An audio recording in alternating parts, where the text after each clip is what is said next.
하나님 말씀 창세기 4장입니다. 창세기 4장 25절 26절 2절입니다. 합독합니다. 시작. 아담이 다시 아내와 동침하매 그가 아들을 낳아 그 이름을 셋이라 하였으니 이는 하나님이 내게 가인을 죽인 아벨 대신에 다른 씨를 주셨다 함이며 셋도 아들을 낳고 그 이름을 에노스라 하였으며 그때 사람들이 비로소 여호와 이름을 불렀더라. 아멘. 기도드립니다.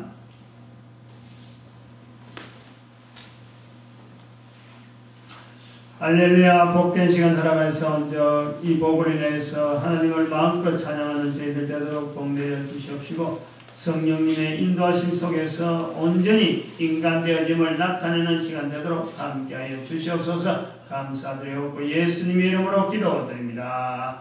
아멘.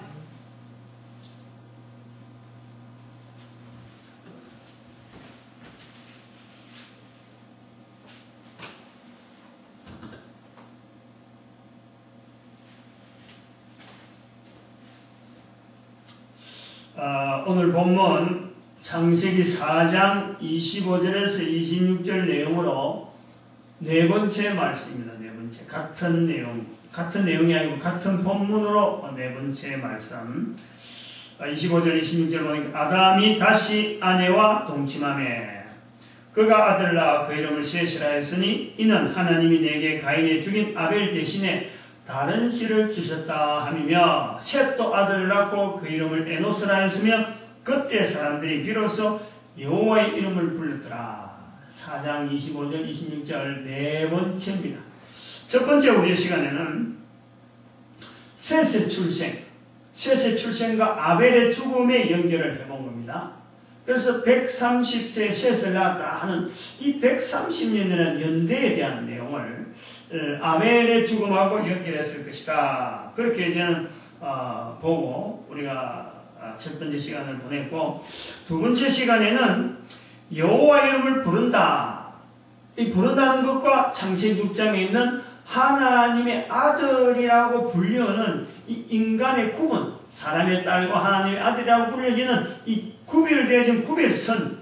그래서 여호와 이름을 부르는 것 자체가 하나의 특별하게 구분을 하는, 이 사람을 구분하는 그런 표현일 것이다. 그래서 여호와 이름을 부른다. 여호와 이름 자체를 부르는 것 자체가 이게 진리. 모든 인간이 이 이름을 불려야 되는 하나의 구분에서 하나님의 아들이라 하는 것하고 연결한 내용을 우리가 봤습니다. 세 번째 시간에는 지난 주간인데 비로소라는 단어, 이것을 해서 여호와 이름을 불렀다.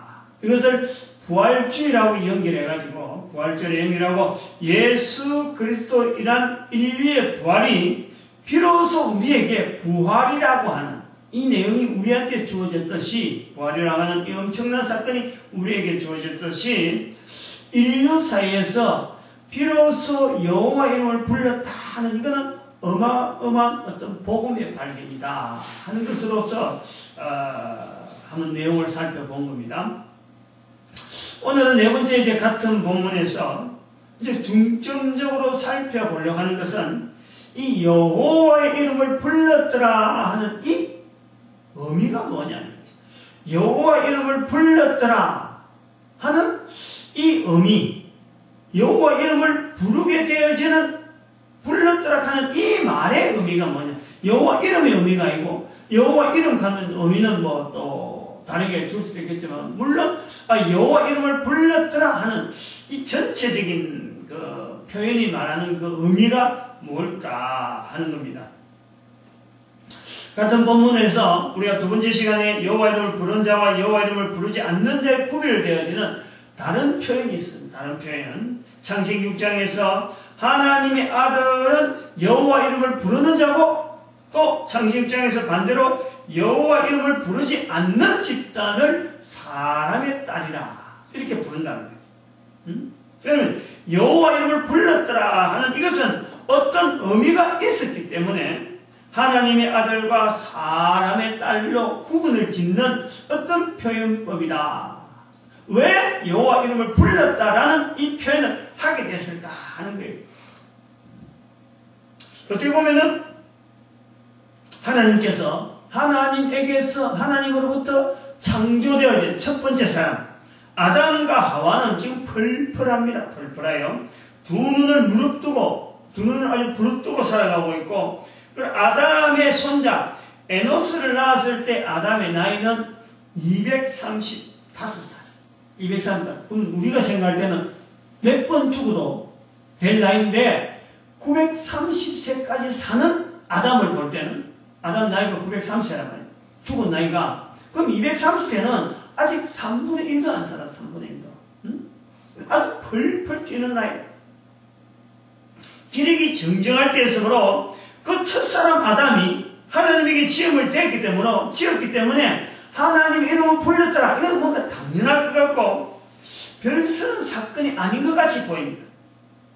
창세기 4장 26절에서 아담의 손자 에노스 때에 사람들이 여호와 이름을 불렀다라는 것은 어떻게 보면 일상사같이 그저 넘어갈 수 있는 그런 내용을 표현한 것이 아닌가라고 대수롭지 않게 넘어갈 수 있는 그런 표현입니다.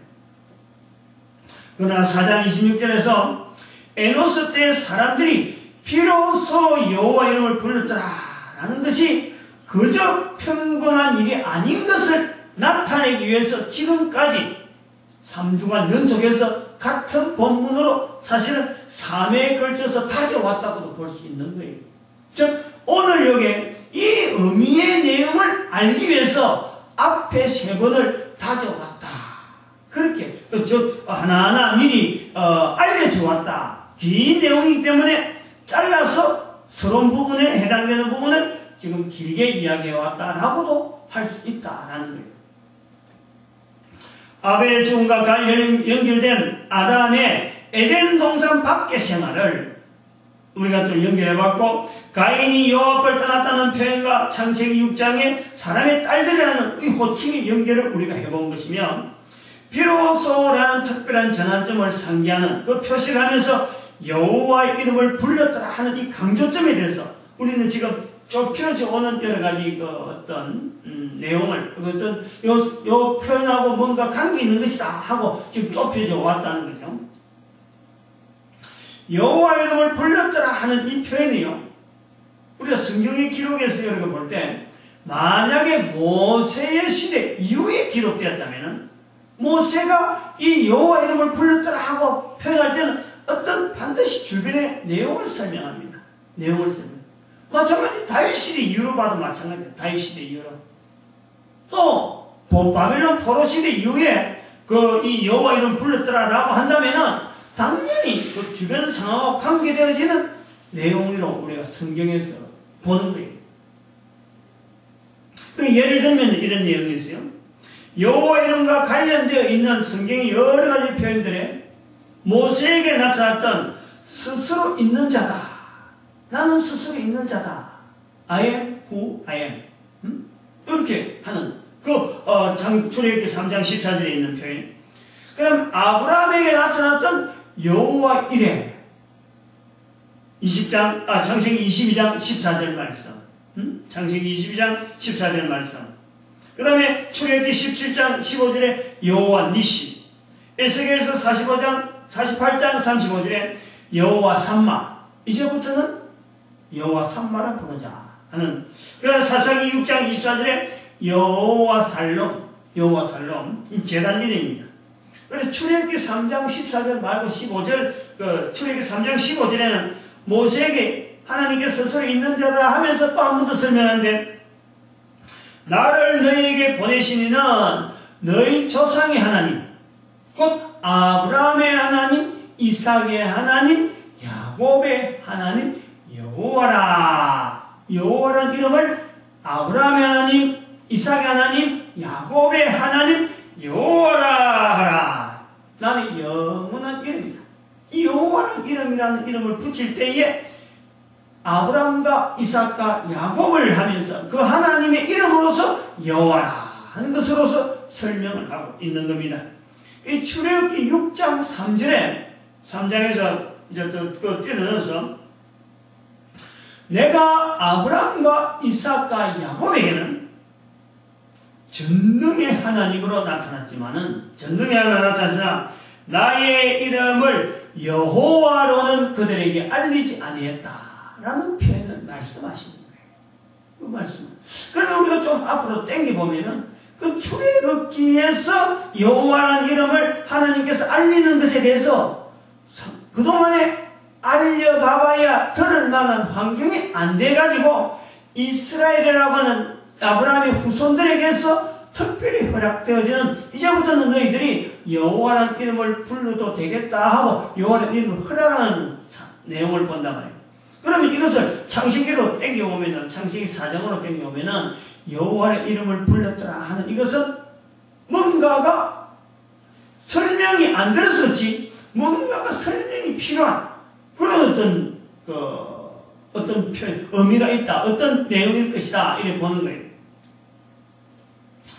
열거된 사례를 앞에서 지금 몇 가지 사례 출애굽기에서 나타난 이 여호와라는 이름에 관계되어진 하나님 이름이 읽혀지는 들려지는 표현한 이런 사례를 우리가 볼 때에 여호와 이름이 사람들에게 불리우게 될 때는 반드시 연결되어진 사건이 있다. 사건.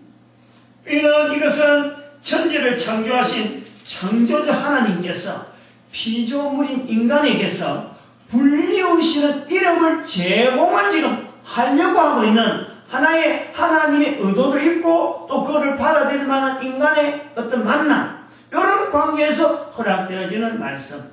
피조물인 인간이 창조주 이름을 부른다 하고 허락을 할 때 하나님께서 허락을 해도 되겠다 할 때에 하나님께서는 막연한 하나님 단지 인간 아닌 어떤 존재 이런 어떤 막연한 어떤 관계에서의 하나님 그냥 단순한 가 우리가 말하는 신 이 정도가 아니고 그래서 방향도 없는 막연한 상태의 하나님으로 불러라 하고 이렇게 그냥 내버려 두는 것이 아니고 하나님께서 올바르게 부를 수 있도록 하나님께서 어떤 사건을 중심해서 하나님에 대한 인지 하나님을 인지하고 하나님에 대한 표현을 하는데 바르게 할 수 있도록 어떤 사건하고 연결되어지면서 허락하신다라는 거예요.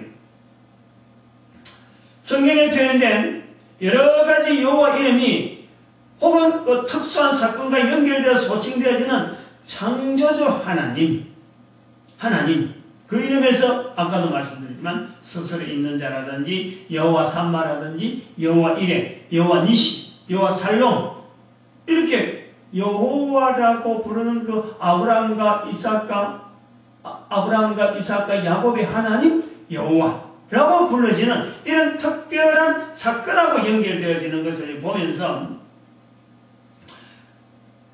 하나님께서 주시는 그 이름에는 하나님은 사건하고 연결해서 하나님에 대한 바른 표현을 하도록 지금 허락을 하신다. 아무렇게나 불러도 되는 그런 신이라고 해서 안 보인다고 해서 사람이 아무렇게나 부른다고 해서 하나님께서 그걸 허락지 않는다라는 것에 대해서 우리는 좀 더 상기를 하는 거죠. 우리 여호와 이름으로서 스스로 있는 자라고 할 때도 이 이름을 통해서 모세가 처음 하나님과의 소개되어지는 처음 성경의 모세를 통해서 주어지는 역할이 굉장히 큰데 모세가 하나님을 처음 만났을 때에 허락되어지는 이러한 사건하고 관계됩니다.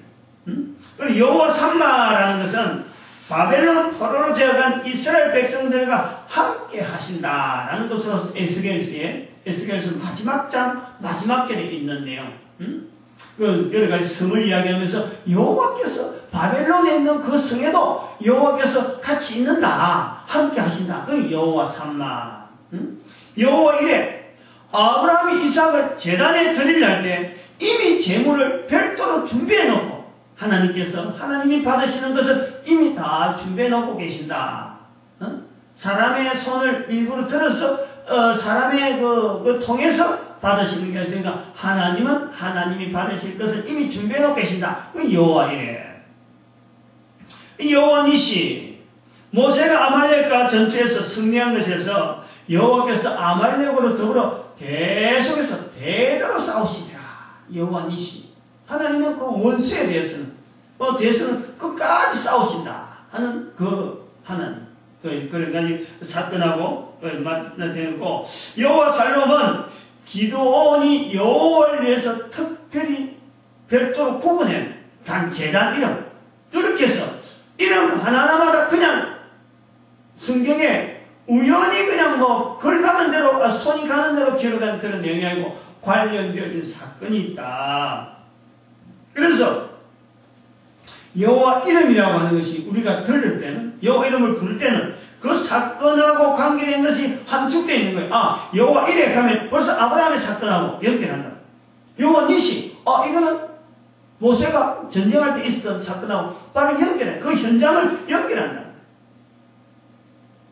이런 내용으로 이제 연결해 볼 때 본문에 4장 26절에 에노스 때에 여호와 이름을 불렀더라 라는 이 표현의 의미를 할 때, 얘는 어떤 사건과 관련되어지는 그 의미, 그냥 괜히 여호와 이름을 불렀더라는 것이 아니고 뭔가가 이 속에는 어떤 사건이 있다, 사건이 함축되어 있을 것이다 하는 그 함축되어 있는 사건의 내용을 우리는 한번 생각을 해본다는 거예요. 그런 것이 있을 수 있다.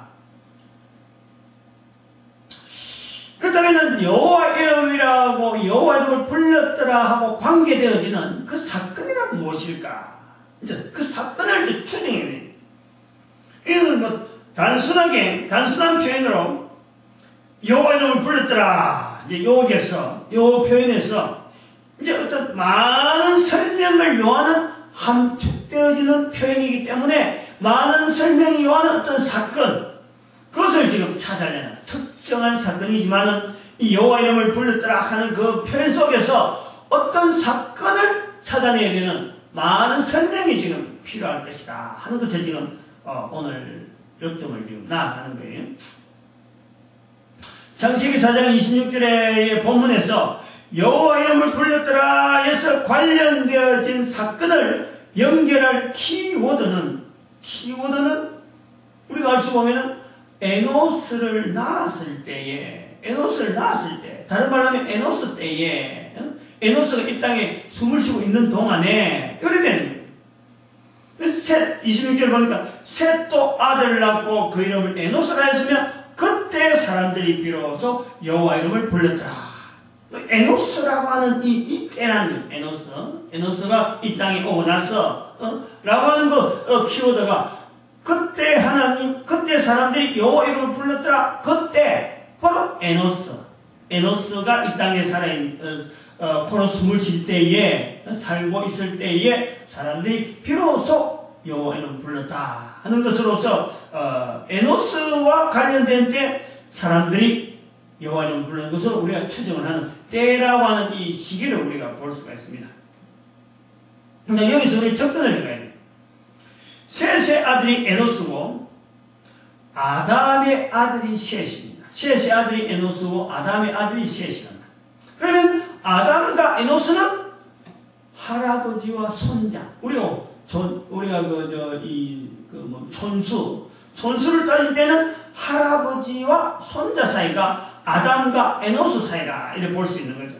그리고 에노스란 이름이 부패하다, 이름의 뜻이 부패하다, 고칠 수 없다, 그런 이름을 가지고 있다, 그 뜻이 그렇다라는 의미를 우리가 볼 수 있는데, 이것은 히브리어지만은 히브리어로 표현되어 있는 에노스라는 표현 속에서 부패하다, 고칠 수 없다, 이런 것을 우리가 찾는다는 겁니다.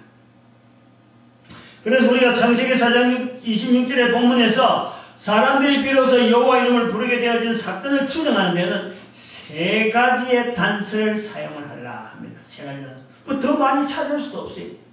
더 많이 찾으면은 또 더 많이 찾아서 할 수도 있으면 좋지만, 그러면 추정되어진 사건을 어떤 함축되어지고 더 정확한 어떤 그 사건을 찾아낼 수 있는데, 요즘 그 단서만 찾는 데마다 이게 어려운 거예요.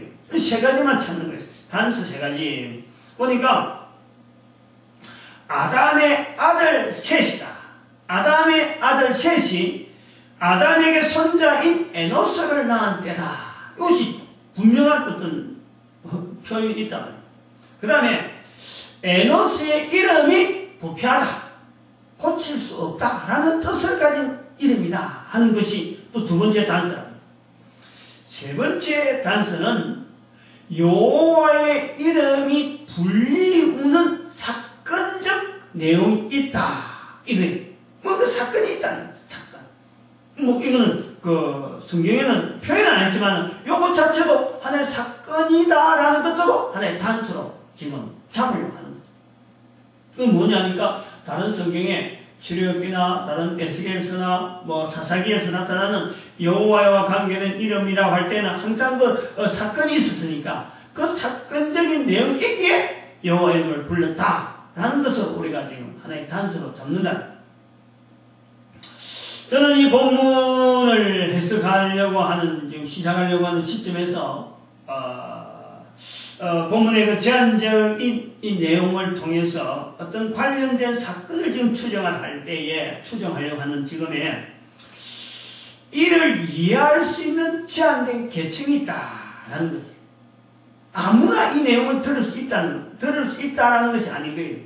즉, 제한된 계층이라는 것은 뭐냐면, 이 내용을 들을 수 있는 사람, 이 내용을 이해할 수 있는 어떤 폭, 이런 어떤 사람들하고 제한을 두려고 하는 것은 뭐냐니까, 아담과 에노스의 관계에서 엿볼 수 있는 할아버지와 손자의 관계를 직접적인 체험한 사람들, 그 중에서 할아버지가 되어본 사람만이 이해가 가능할 것이다 라는 거예요.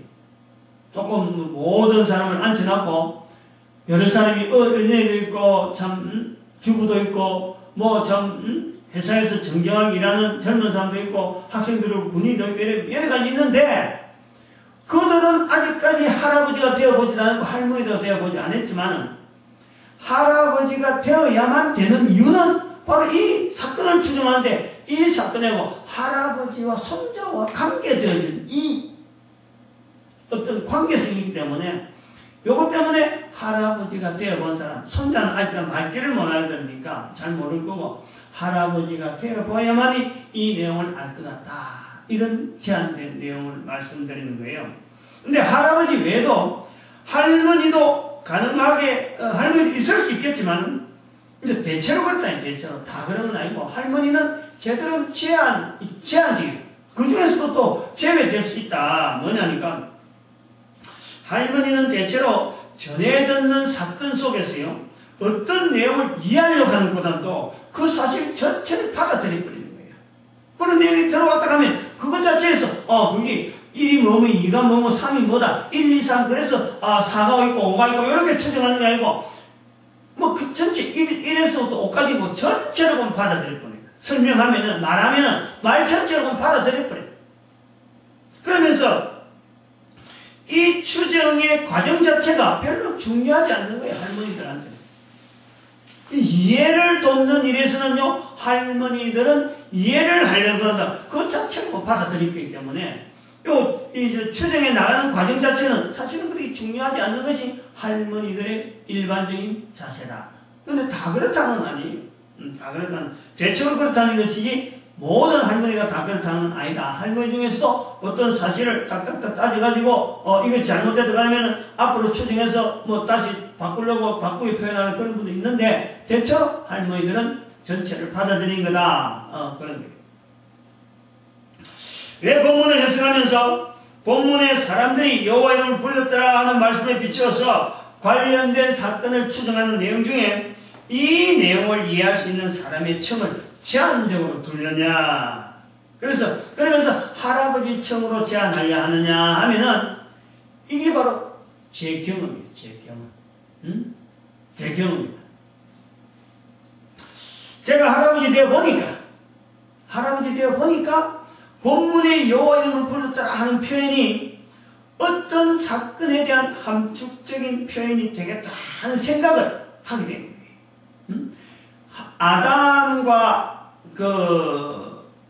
에노스의 관계가 할아버지와 손자의 관계라 하는 그것이 연결되면서 이 표현이 함축적인 표현이 있을 수 있겠다 하는 생각을 하게 됐다는 거예요.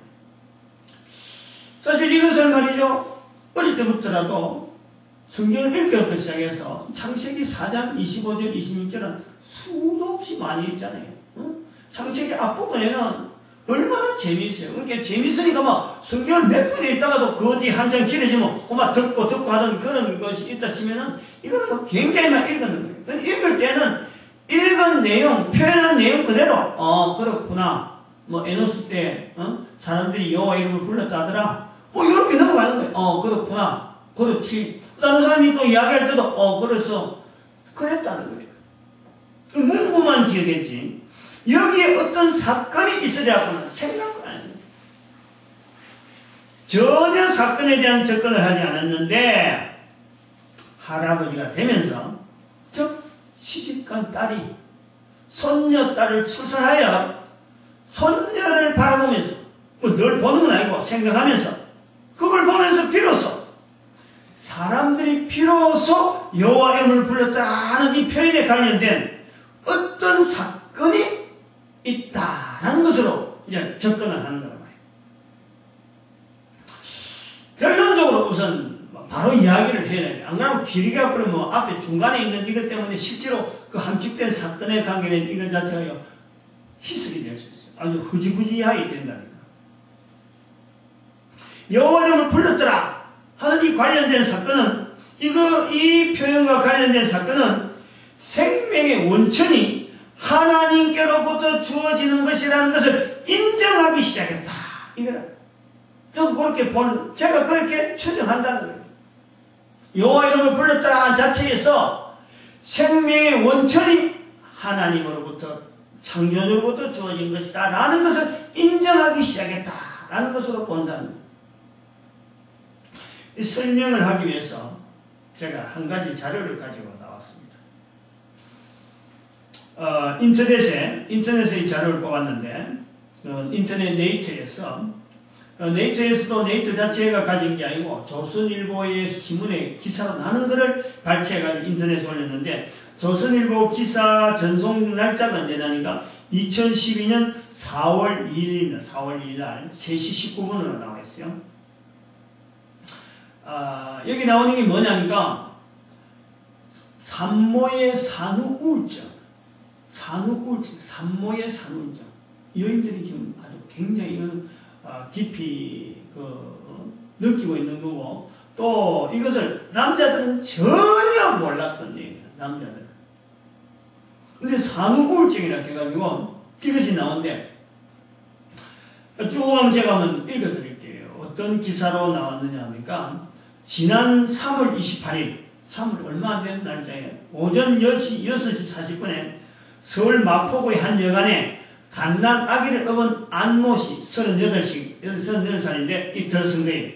여관 주인이 아침부터 웬 애 엄마냐 혼자서 오니까 여관에 애 엄마가 혼자 왔으니까 그래서 303호 열쇠를 건네줬습니다. 이 안씨는 방에 들어간 지 5분 만에 여관을 빠져나가 버린 거예요. 근데 여관에 나갈 때에 CCTV가 찍혀 있는데 그때 보니까 애가 들어갈 때는 애를 업었는데 애가 손에 안은 것도 아니고 등에 업은 것도 아니고 애가 없더라는 거예요. CCTV에. 그래서 이 애는 나중에 3시간 만에 방에서 울고 있는 것이 이상해서 여관 주인이 들어가 보니까 나중에 CCTV를 다 확인한 거예요. 3시간 뒤에 울고 있는 아기를 발견했는데 이 엄마에서 버려진 것이 이 아기만 있는 것이 아니라 이 아기를 버린 안씨가 그 전날 3월 27일 오후 7시쯤 돼서 서울 상암동 월드컵 경기장 지하철역 출구 근처에 큰아들 8살짜리, 둘째 아들 6살짜리를 버려버린 거예요. 그리고 이제 생후 5개월 된 막내를 데리고 이제 사라진 거예요. 그래야 그 다음날 여관에 들어와서 막내 애까지 지금 버렸다, 이거 말이에요. 근데 이것이 며칠 전에, 이런 일이 있기 전에 며칠 전에 새 아들을 데리고 친정에 간다 하고 간 뒤에 행방이 모연해진 이 아내를 기다리고 있던 남편 박모 씨가 이 대구 사람입니다. 대구 사람. 경찰에 연락을 받고 대구에 상경을 합니다. 그래서 박 씨는 아내는 막내가 태어나면서부터 부쩍 짜증이 늘고 예민해져서 몇 달 전부터 약을 먹을 정도로 심하게 산후 우울증을 앓았다. 이렇게 나타나고 있습니다. 근데 이런 내용이 이렇게 된 것으로 끝나버리면 한 가정의 문제인가 보다 이랬는데, 이게 말이죠. 강남구에 있는 지난 6일이라고 그래요. 3월 6일인가 막 그래 되는 것 같은데, 주 김모 씨가 이 산후우울증 때문에 집에 있는 아이를 정신없이 때려버렸어. 정신없이. 근데 그 정신없이 때리는 가운데 애가 죽어버렸어.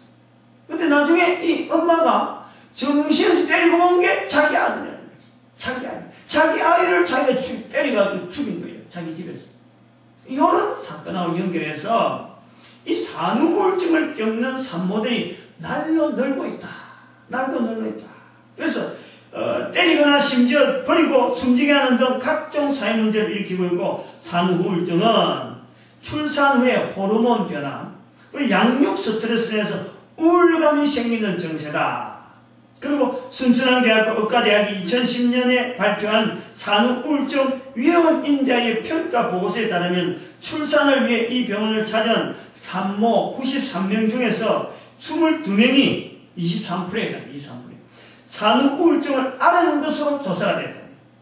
그리고 정재원 서울대 간호학과 교수는 임신했을 때 나오던 여성 호르몬이 출산 후 급격히 떨어지면서 우울감을 느끼는 등 감정 변화를 겪는 것이 1차적 원인이라. 그래서 최근 병원을 찾는 산모 중에서 10에서 20%는 전부 다 산후우울증 진단을 받는다. 이렇게 되어 있어요. 그리고 통계가 나와 있는데, 산후우울증이 영향을 미치는 요인이라고 출산 때문에 산후우울증이 일어났다. 본인들이 직접 표현한 것으로서 힘들었다. 산후 출산의 경험에서 힘들었다 하는 표현이 65.4%. 산후우울증에서 출산에 그렇게 없었다라고 하는 것이 34%. 그리고 산후우울증에 대한 정보를 알고 있으나 하는 것에서 알지 못하고 있는 사람이 77%야. 77.6%. 알고 있었다. 22.4%. 그리고 국내 영아 아동 학대자 성향을 보면 영아 아동 출산에는 남자는 191건, 여자는 333건이라고 해요. 여자가 자기가 애를 낳았는데 그 여자가 애 낳은 곳에 영아를 학대하는 상이 많단 말이에요. 제가 왜 이 내용을 이야기하느냐. 이 산후우울증의 정체를 부모된 제가요, 애를 키울 때는 몰랐던 거예요. 근데 우리 딸이 손녀를 키우는 과정 중에서는 이것을 제가 직접 본 거예요. 너무 이야기가 아니다. 너무 이야기가. 다른 포항에 사는데 손녀가 100일을 조금 넘기고 이곳 구미로 왔었어요. 아이가 너무 운다는 거예요. 잠을 재우는데 너무 힘들어서 내가 힘이 있으니까 잠 재우는데 그 힘을 좀 보태기 위해서 오는 거예요. 너무 힘들었어. 내 힘이 필요해서 오는 거예요. 내 힘이. 수요 저녁 예배를 드렸는데 아이를 얻고서 예배를 참석했어요. 잠깐. 근데 중간에 사택으로 내려갔어요. 근데 예배 참석을 하지 않더라고요. 그래서 예배 마치고 내려가 보니까 아이는 여전히 자지 않고 칭얼거리고 웃고 계속 고치고 있는데, 아이를 기르는 엄마의 얼굴에서는 어찌할 바를 모르고 완전히 포기 상태예요. 완전히 포기 상태. 눈에는 눈물이 벙벙이고 얼굴 너무이고 어쩔 줄 모르는 거예요. 엄마가 애기를 얻었는데 애는 계속 울고 있어요. 젖이 없으면 젖이 없다 하겠지만 젖이 펑펑 나오고 젖도 안 먹고 방법이 없는 거예요.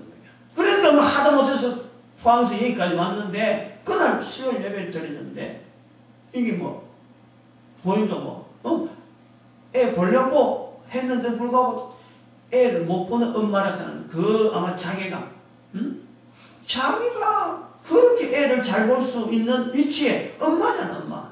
근데 애들 계속 우니까 그 위치, 엄마라 하는 그 위치에 대해서 아주 포기한 상태예요. 저는 다행히 제가 안아서 뭐 잠이 들어서 그날은 보냈습니다만, 그러고서 일주일을 이곳에 있는 동안에, 구매 지낸 동안에 하나님의 놀라운 은혜, 하나님의 참 크신 섭리 가운데 이제부터는 차츰차츰 지난주에 그랬어요. 손녀 아이의 상태를 이제 객관적으로 파악하는 그런 어떤 환경이 우리에게 허락되었어요. 그래서 여러 가지 아이의 변화를, 이런 아이의 상태를 객관화시킬 수 있는 엄마만이 할 수 있다라는 것이 아니라, 아이가 병들어 있을 수도 있다. 아이가 불편해 있을 수도 있다. 그 아이가 불편한 요인들을 몇 가지 우리가 찾아내면서, 불편한 아이를 보는 엄마, 그런 어떤 관계를 가지면서, 아이가 병원에 갈 정도부터는 내가 가까운 병원에 가서 치료하면 되겠다 하는 그런 자신감을 가지고 이제 애를 데리고 갔어요. 일주일 만에 갔어요. 지금도 애를 기른 일에 힘은 든다. 그렇지만 옛날처럼 이렇게 요청하고 와달라 하고 이렇게 요청을 하지 않아요. 그냥 어렵지만은 해볼게 하고는 자기 힘으로 이렇게 헤쳐나오고 있는 거예요. 이거 참 고맙죠. 할아버지 할머니가 되었다라는 것은 다른 말로 하면 엄마 아빠 시절이 있었다는 거예요. 엄마 아빠 시절이 있으니까 할아버지 할머니 되는 거예요. 그런데 엄마 아빠 시절에는요, 출산한 아이의 육아와 가정교육, 어쩌면 또 신앙교육, 신앙훈련 이런 것을 매진해가지고 아이의 부모로서 최선을 다한 것으로서 부모의 일이 끝났다고 본 거예요. 아이가 장성했으니까 이제 시집가고 장가갈 정도 됐으니까 부모로서 이제 끝났다라고 아이하고 연결된 고리를 싹 사실 다 잊어버려도 될 정도로 있었어요. 넌 더 이상 출가했으니까 저거 알아서 하겠지. 오래된 거야. 근데 아들이 있고 딸이 있어서 일남 일녀의 남매인데 여자아이가 첫째입니다. 자녀들 모두 결혼했는데, 근데 딱 그 결혼을 했는데 딸이 먼저 커져되니까 딸이 이제 임신했다는 소식을 들을 때요. 제가 이 부모라는 것이 출가했다서 끝나는 게 아니고 내가 관계에 있다는 것을 느끼는 거예요. 딸이 임신했다는 소식을 듣고 내가 얼마나 감사했는 거예요. 감사했는 거예요. 아들이 있어서, 그리고 딸이 있으니까 당연히 저희 이름이 후손이 있으리라 짐작은 했지만은 딸의 임신 소식을 들으면서 생명이 계속 연결되구나. 내가 후손이 또 있구나. 나에게 후손이 있구나. 아들, 딸들이 있어서 후손이 있다라는 생각은 했지만은 이 아들, 딸들이 또 생명을 잉태한다는 걸 통해서 후손이 연결되는구나. 요걸 제가 할아버지 되는 과정에서 그걸 느낀 거예요. 그리고 아이가 출산했을 때, 손녀가 출산했을 때는요, 나는 그 출산 소식에 너무 기뻐서 하나님께 감사한다 하는 그 표시를, 하나님께 하는 그 애가 출산한 것에 대해서, 잉태되었던 그 애가 출산한 것에 감사하는 표시로 제가 그날 소식을 듣고부터는 식사를 금했습니다. 오늘 하루는 내가 입에다가 밥 먹는 거, 입에다 뭘 먹는 거, 물 안 먹으면 난 안 먹는다. 그래서 내가 물도 안 먹고 그냥 지냈어요. 뭐냐? 감사의 표시가 되겠다. 감사의 표시. 우리 가정에 허락한 딸이 그 몸에서 아이를 잉태하고 또 다른 생명을 출산하는구나. 하나님에게 감사한다 하는 그 표시를 해야 되겠다. 말로써 감사한다 하고 이런저런 알리면 되고 문자로 하면 되겠지만, 그건 내한테 내가 감사의 표시로 내가 이런 걸 했습니다 하고 내가 인정을 해요. 말이야 감사하다 말은 얼마나 할 수 있겠지. 그래서 제가 뭔가 사건을 만들어야 되겠다. 그래서 제가 사건을 만들었어요. 금식. 이미 할머니 되는 저는 포항 가는 버스를 타고 가고 있는 중이고, 저는 구미에 남아 있었어요. 그때 그 손녀가 출생 3주간을 지나면서 얼굴을 내가 내려가 포항 내려가가지고 예배를 집례하는데, 그때 들은 이름이 진리라. 진리. 제가 진리를 듣고 또 한편 아주 감동, 놀라움 이런 걸 내가 표현했죠. 어찌 보면은 딸의 이름이 진리라는 거하고 오늘 본문에 나오는 에노스하고는 완전히 반대되는 거예요. 에노스라는 이름하고 진리라는 이름하고 이건 너무너무 반대되는 것이에요. 그래서 내가 놀랍게 감동을 합니다. 이 손녀딸 진리가 100일 전에, 궁이 오기 전에 예드린 말씀드린 그 정상으로서 엄마인 딸이 산후조리와 육아가 힘들다고 그 외할머니 되는 제 처를 제 처가 구미와 포항간을 얼마나 왔다 갔다 했는지 몰라요. 그러니까 그 할머니까지 지금 지쳐가지고 병이 드는 거예요. 그만큼 많이 왔다 갔다 하는 과정에다가 나중에 100일 지나서 여기 온 거예요. 그런데 저는 이 기간 중에 본문의 내용하고 싫은 거예요. 본문의 내용. 할아버지가 된 아담은 어떤 자세로 손자를 보고 있을까? 손자를 봤을 거예요. 내가 손자라고 하는 이 출생에 대해서 이러한 감동과 나름대로의 이 어떤 변화, 내 중심의 어떤 변화, 아들, 딸이 성장해갖고, 나아가지고 성장할 동안 한 번도 느껴보지 못했는데, 손자가 태어난다, 손자가 잉태했다는 그 부분에서 내가 굉장히 고무적으로 지금 뭔가 지금 감동되어져서 뭔가 흥분되어 있는 이런 어떤 이 상태를 내가 인지를 하면서 아담은 도대체 손자를 어떻게 보았을까? 손자가 태어난다는 소식을 들으면서 어떤 자세로 있었을까? 할아버지 된 자신과 손자와의 관계를 어떻게 정리하고 있었을까? 그 관계를 정리하는 그 아담의 모습을 한번 연결해 보는 거예요.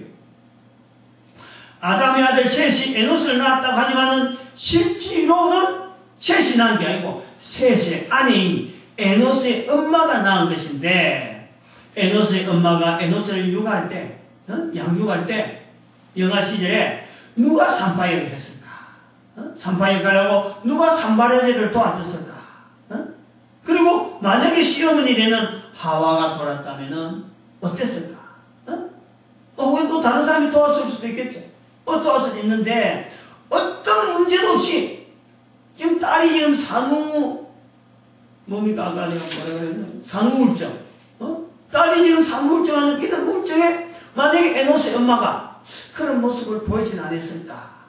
주변에 많은, 그 당시 아담 당시에 수많은 여인들이 애를 낳았을 적에 모든 여인들이 일편 모양으로 아무 문제 없이 그냥 애 술술 나고 술술 잘 기르고 아무 문제 없는 그런 애들만 그 중에 있었을까? 에노스의 엄마는 어떤 형태로 에노스를 지금 육아를 하고 있었다. 그런 연결을 한다는 거고.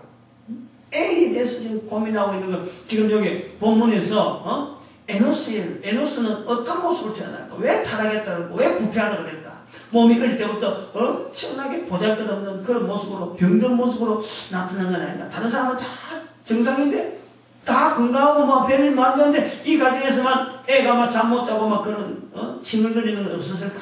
이런 걸 연상해서 듣는단 말이에요. 본다는 거예요. 어떤 모습을, 에노스 이름을 볼 때 인류의 모습이 타락한 것으로 표현한다면은, 인류의 모습을 그 타락이라는 것에서 육신적인 몸이 아니고, 어려운 세상 여러 가지 타락의 모습을 했을 적에, 타락이라 했으면은, 에노스 이름이라 했으면은, 왜 어떤 모습에서, 인류의 모습의 기준을 보고, 어떤 모습이 돼야 되는데, 인류의 모습이 타락했다라고 이렇게 표현했을까? 이런 것을 연결해 보는 거예요. 아담은 손자의 출생을 보면서 하나님에게 어떤 감사의 표시를 했을까? 이런 걸 한번 해보는 거예요. 감사를 했을까? 안 했을까? 그래서 아담의 입장을 나의 입장을 비춰보고 나의 입장에서 또 아담의 환경을 또 살펴보려고 했습니다. 그러면서 한 가닥의 흐름을 잡은 거예요. 내 나름대로 한 가닥의 흐름을 잡았다. 즉 첫사람 아담은 흙에서 완전한 인간으로 창조되었기 때문에 에덴 동산 밖에서의 생활에서 보여지는 부모로부터 인간의 출생으로 이어지는 이 생명의 고리에 대한 이해를요, 에노스 출생할 때까지는 지대로 이해를 못했다고 보는 거예요. 에노스가 출생할 때까지만 하더라도 그냥 애를 낳았을 적에, 왜냐하면 아들, 딸 수없이 낳았지만은 결국에는 아담은 출산의 시고는 한 명도 안 했어요. 아들, 딸이 수도 없이 나왔다 하더라도, 930년 동안 아들, 딸을 갖고 낳았다 하더라도, 아들, 딸 낳던 데는 아담은요, 한마디도 하나도 자기가 출산의 수고는 안 했다는 거지. 응? 이름만 아담의 아들, 딸들이지 출산의 수고는 전부 다 하와가 다 꼈던 거예요. 아담에게는 수많은 아들, 딸을 키웠다 하지만은 생명이 생명으로 이어지는 이 생명의 신비에 관한 아들을 기르는 동안에는 알아낼 동기가 없었다.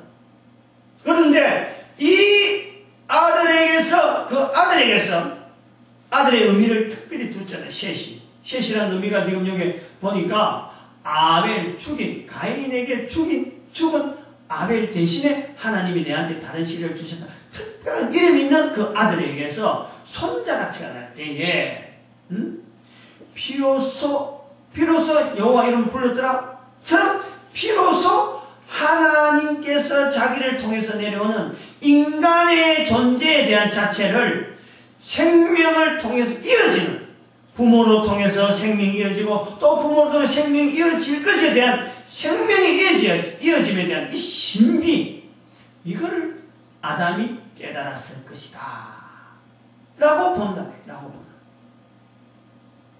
물론 아담의 아들인 가인에게도 미리 이 셋의 아들 에노스가 나오기 전에 가인의 아들도 물론 있었겠죠.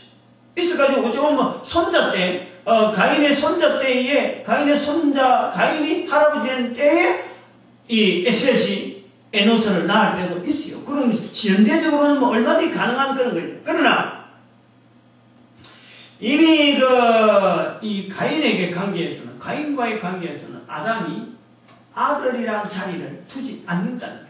응?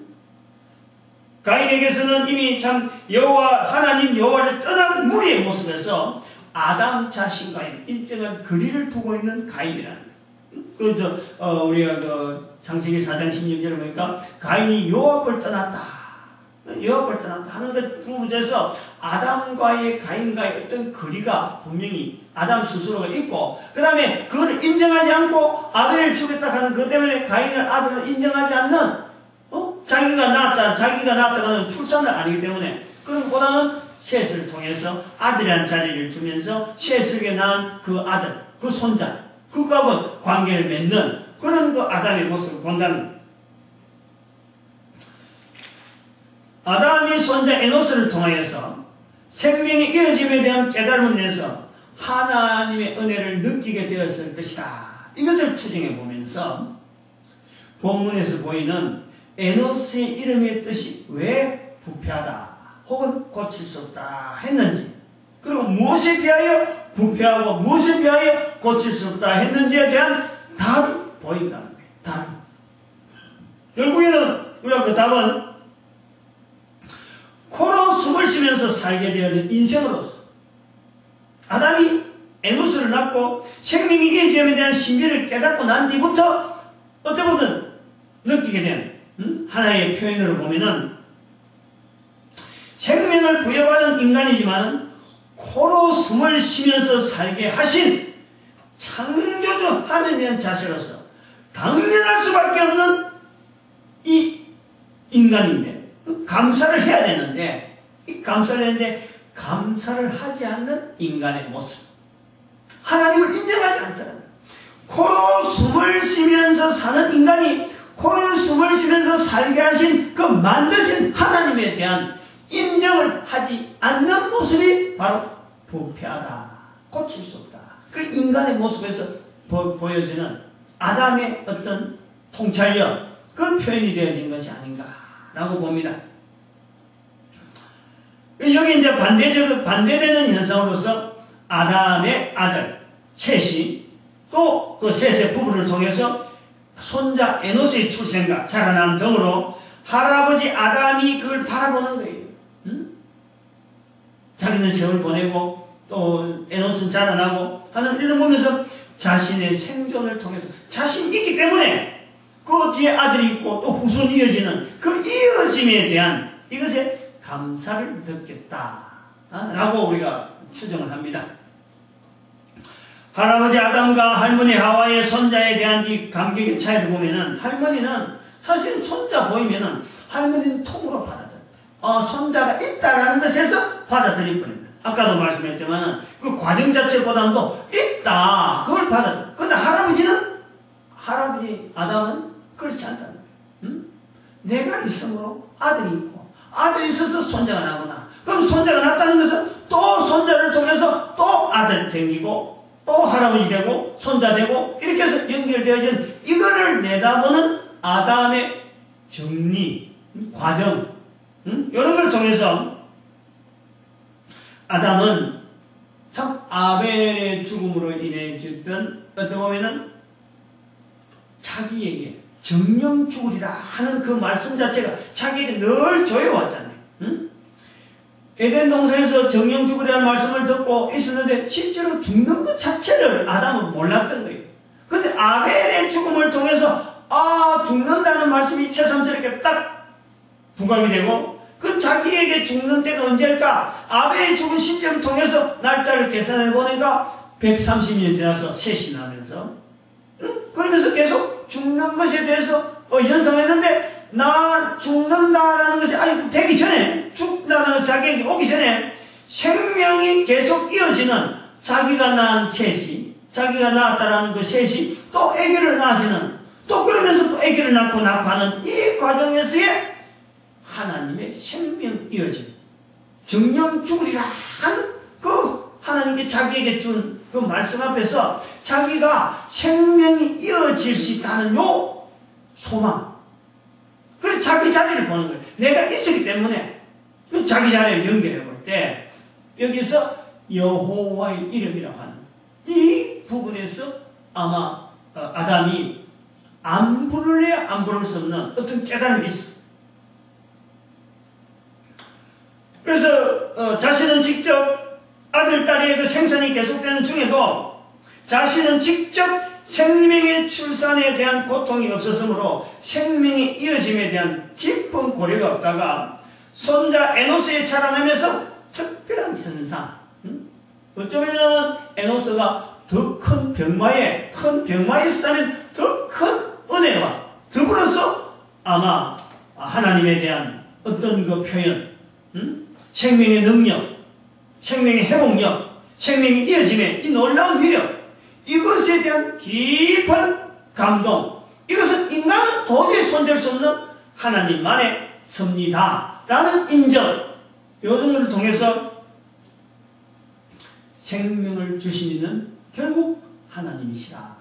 생명을 주신 이는 바로 하나님이신데 그 생명을 주신 이가 하나님이심을 나타내기 위해서 여호와 이름을 입으로 부르기 시작했다.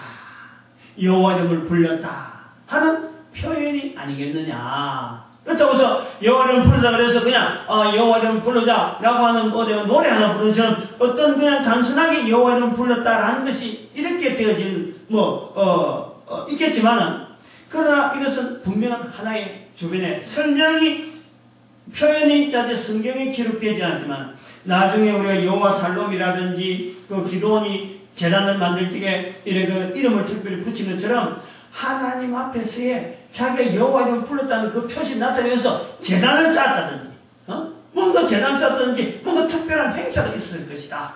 근데 그때는 그 행사 자체가 특별히 그 어떤 의미 있는 보다도 여호와 이름을 불렀다는 것 자체가 중요하니까 다른 건 다 생략해 뿌리고 여호와 이름을 불렀다 하는 그 사건 그걸 부각시킨다. 제단 쌓은 것이 중요한 것이 아니고 여호와 이름을 새삼스럽게 불렀다 하는 그것이 사건이 워낙에 큰 사건이기 때문에 그 사건만 기록하고 나머지 부대 행사나 여러 가지 한 것은 다 넘어갔다. 그리고 넘어간 것으로서 그냥 단순하게 우리가 기록은 그렇지만은 없었지만은 제단에 하나님 앞에서 특별히 예배를 드린다든지 특별히 제단을 쌓는다는 이런 모습이 계속되어졌을 것이다. 그리고 교육에 자녀들에게 교육에 여기 자녀들이 교육에 이것을 통해서 주변의 자녀들에게 후손들에게 권장하면서 명령하면서 생명을 주신 자신을 지으신 여호와 하나님의 이름을 불렀다 하는 거예요. 제단을 쌓는다 하는 것이 없잖아요. 여호와는 불렀다 하는 건 없는데 근데 창세기 6장에 가보면은 바로 이 사건하고 연결된 여호와는 부르는 사람을 하나님의 아들 그 하나님의 아들 중에서 노아가 있는 거예요. 노아가 나중에 방주에서 나와서 제일 먼저 한 일이 제단 쌓는 거예요. 제단 쌓는 거예요. 그렇게 제단 쌓는 일은 안 했지만 표시는 없지만 이미 노아가 보고 있었다는 거예요. 아담으로부터 넘어오던 여호와 이름을 부르는 자 하나님의 아들의 자리에서는 여호와 하나님의 이름으로 제단 쌓는 일이 이미 알려져 있는 거예요. 그것을 나중에 성경의 나중에 있는 사건을 통해서 아담이 여호와 이름을 불렀다라는 이 표현의 4장 26절 이 사건 자체가 표현만 나오는 것이지 실제로 그 뒤에 다른 부대한 일을 하려고 재단도 쌓고 자녀들에게 알려주고 우리는 이렇게 산다 강조 어쩌면 신앙교육, 신앙훈련은 바로 요것만 갖고 하지 않았겠느냐 그런 거 우리가 추정을 해보는 거죠. 여러분의 여호와 이름을 부른다는 것은 인간으로서 생명을 주신 분이 인간으로서 코를 숨을 쉬면서 살게 하신 분, 인간에게 코를 숨을 쉬면서 살게 하신 분, 생사화복을 주관하시는 분, 나의 생명도 그 생명을 주신 하나님의 것이라 하는 고백하는 사람들은 자연히 하나님의 아들이라고 구분하게 부르게 되는 그런 것을 우리가 보는 거죠. 이 아담을 통해서 깨닫게 된 바 인간으로서 코로 숨을 쉬면서 산다. 바로 그 코로 숨을 쉬면서 살게 하시는 그분이 바로 인간을 창조하신 하나님을 알고 그렇게 인정하며 살아라고 가르칩니다. 그런데 그러한 가르침에도 불구하고 자신의 생명이 인간인 부모로부터 주어졌다고 특별히 여인인 엄마를 통해서 출생하였다 해서 창조주 하나님을 멀리하는 자들을 사람의 아들, 사람의 딸이라고 부르는 계기가 되었을 것이다. 자기의 생명이 하나님으로 왔다 고백하게 하는 그래서 그 가르치는 아담의 가르침을 통해서 여호와 하나님의 이름을 불렀더라 하는 그 표현의 이면에서 있는 하나님의 그 만드신 우리 인간이라는 것을 하나님에게서 주어진 인간의 몸이라는 것을 고백하는 사람을 하나님의 아들, 하나님의 딸이라 하더라고. 그렇게 하는 사람이 있음에도 불구하고 귀엽고 뭐라 하느냐 우리가 부모로부터 태어났는데 부모가 우리를 만들었지라고 하는 부모로 인간을 하는 사람을 인간으로부터 우리가 주어졌다 만들었다는 사람을 바로 인간 사람의 딸, 사람의 아들 하는 이 차별이 주어지지 않느냐 창세기 6장에 있는 내용을 해석을 하면서 이 정리를 하는 거예요.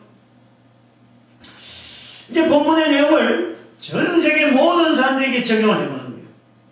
지금의 시대에 맞춰보는 거예요. 70억의 인류가 모두가 코로 숨을 쉬면서 사는 것은 그때나 지금이나 다를 바가 없어요. 창세기 4장에 있을 때 사람들은 물속에 살았던 사람이고 오늘 우리 사람들은 코로 숨을 쉬는 사람이 아니에요.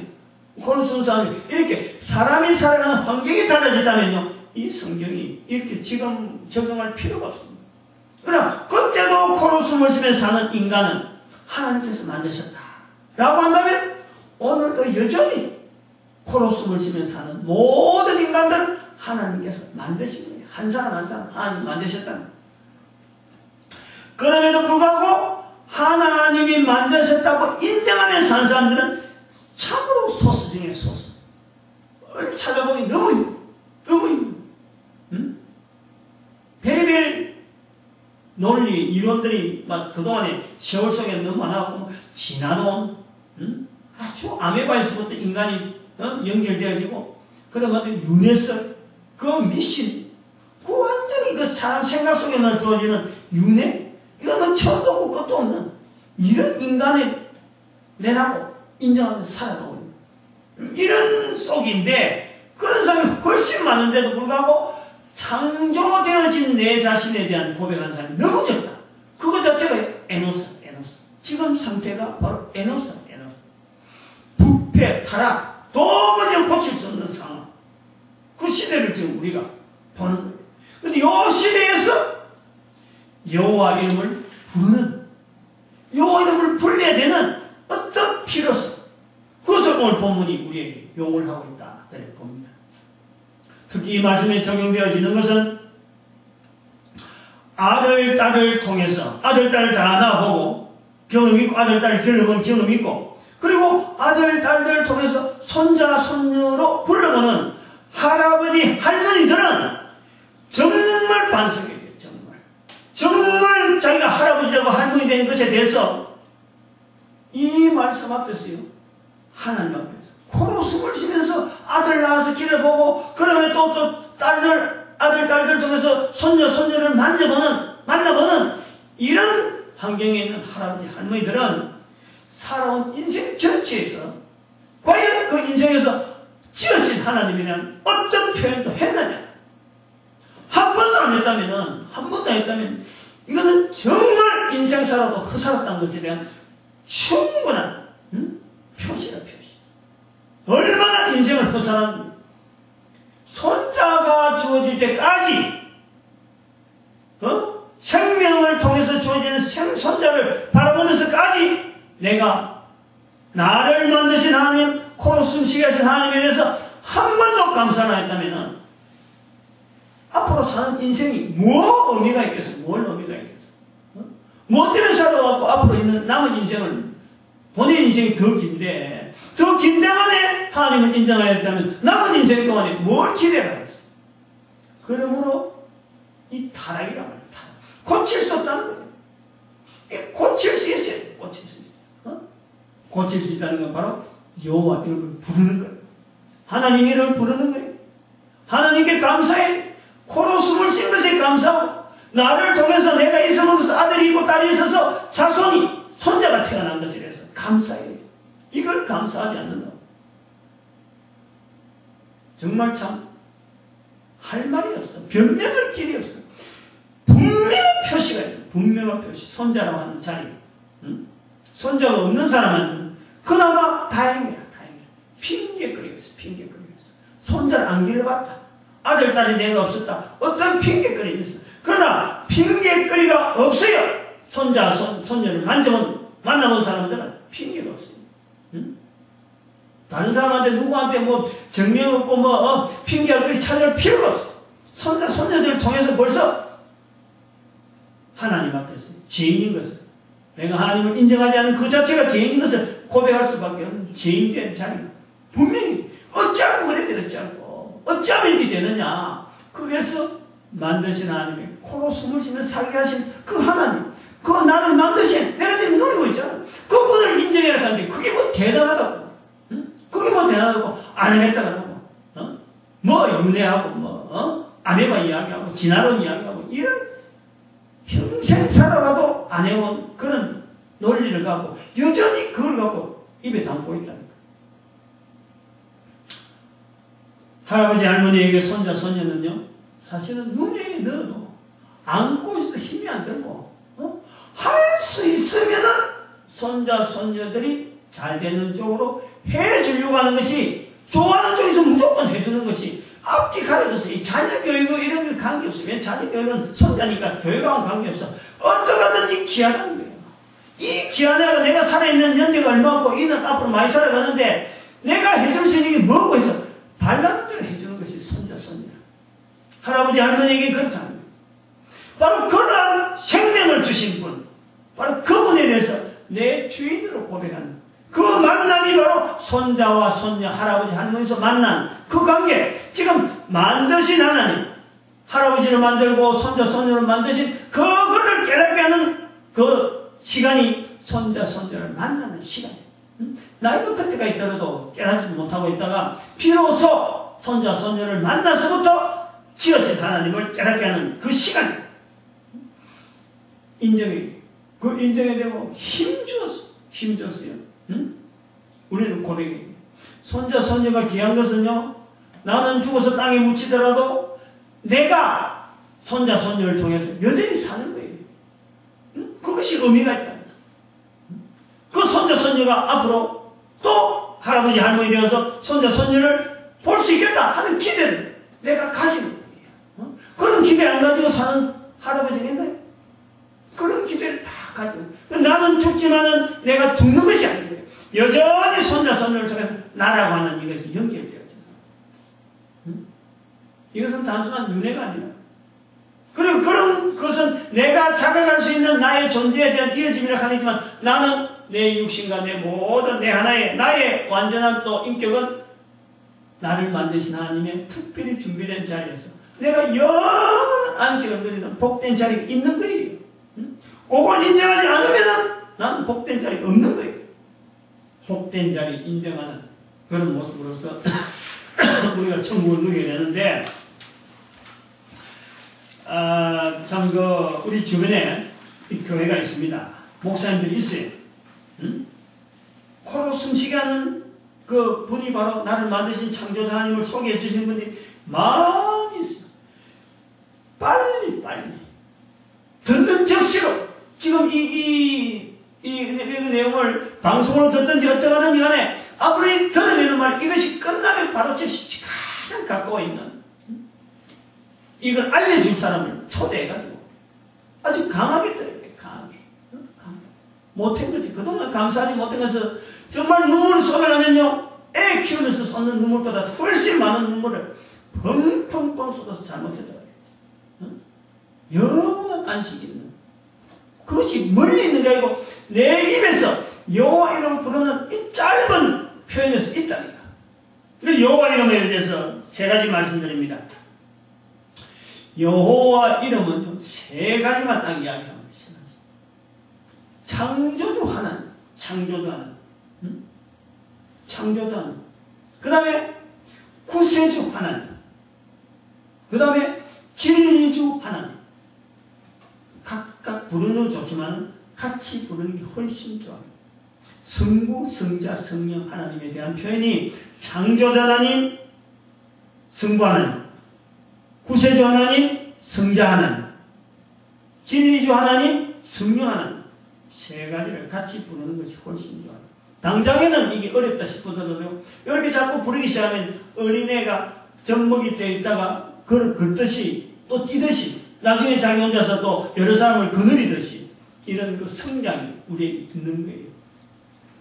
이 말씀을 듣는 모든 사람 심식을 읽는 한결같이 만드신 하나님에게 감사한 그런 감사의 표시를 할 수 있는 세월을 보내기를 바랍니다.